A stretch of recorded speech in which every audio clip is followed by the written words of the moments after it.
ქართული ღვინის დღე საქართველოში წელს საზეიმო ღონისძიება მასშტაბური სახე მიიღო და თბილისის გარდა თელავში, ქუთაისში, რუსთავსა და ამბროლაურში გაიმართა.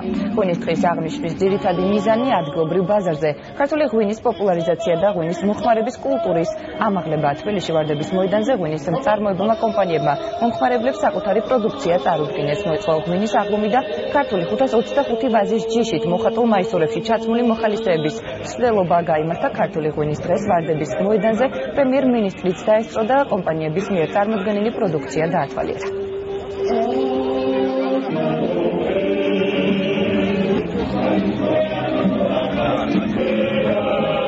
ეს გახავთ ახალი ტრადიცია, თუმცა ყველაფერი ახალი არის, კარგად დავიწყებული ძველი და მნიშვნელოვანია ეს მთელ საქართველოში, ყველა რეგიონში, მომავალ წელს იმედია ყველა შემოგვერთება, წელს უკვე რამოდენიმე რეგიონში აღინიშნება თბილისთან ერთად და ყველას ულოცავ კიდევ ერთხელ და მე მინდა ყველას ვთხოვო, რომ აჩქონ ერთმანეთს თითობოთლი ღვინო. სახელაური არის ისეთი იშვიათი ღვინო, იშვიათი ყურძენი, რომ საქართველოში ნაკლებად არის ცნობილი არათუ მსოფლიოში.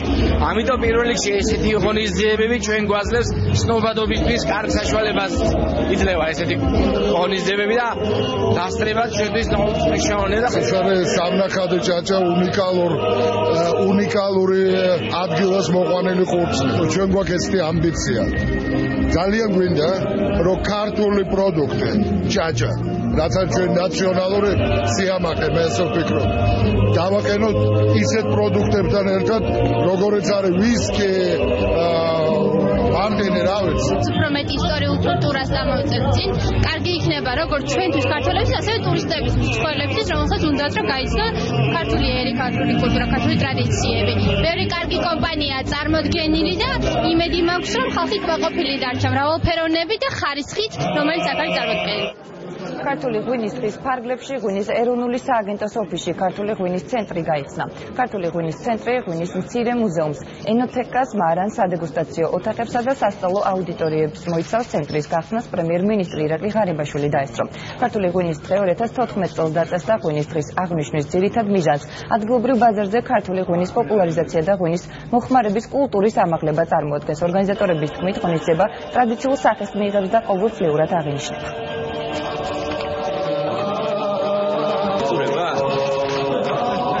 გაიზარდა ექსპორტი ისეთ ბაზრებზე, როგორიც არის ყაზახეთი 68%-ით, პოლონეთი 85%-ით, ჩინეთში, განსაკუთრებით მინდა აღნიშნო, ჩინეთში ღვინის ექსპორტი გაიზარდა 7%-ით, ლატვიაში 50%, ესტონეთში 35%-ით, დიდ ბრიტანეთში 46%-ით, ხოლო იაპონიაში 110%-ით გაიზარდა ქართული ღვინის ექსპორტი. რა თქმა უნდა, ეს ყველაფერი ემსახურება ქართული ღვინის პოპულარიზაციას და ბუნებრივია მნიშვნელოვანია ჩვენ ვართ ღვინის ქვეყანა, ეს არის ჩვენი ტრადიცია და ეს ტრადიცია უნდა შევინარჩუნოთ მაქსიმალურად და კიდევ უფრო უნდა გავაძლიეროთ. ჩვენ ვართ ალბათ ერთადერთი ქვეყანა დედამიწაზე, სადაც ხალხი ღვინის დღეს ულოცავს ერთმანეთს.